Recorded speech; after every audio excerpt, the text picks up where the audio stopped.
เพื่อนทุกคนคอยจะร้องห้องแฟนให้ฟังแฟนซึ่งว่านักคิดกันดาวเหมือนดังความฟังคิดว่าอ่านเท่านั้นคือมาก่อนนานแล้วนะเขียนเวลาจนนั้นบอกได้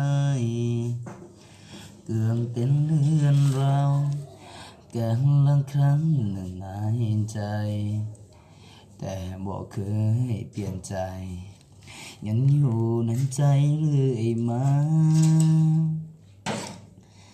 อยากหูว่าตอนนี้น้องอยู่กับใครมีและมองคนหูใจเป็นฉันได้คือบ่เห็นหน้านั่นเหมือนใจลอย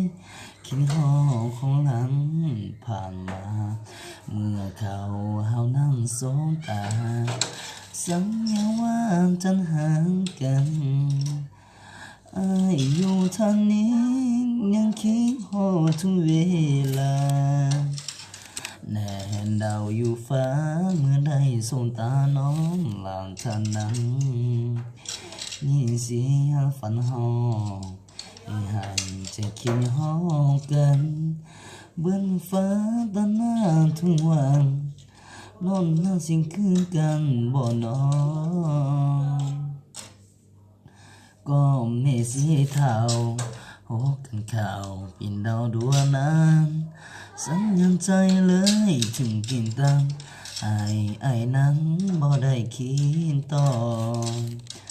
ฟ้าลนหงฟ้าไปบอกว่ายิ่งคมรอ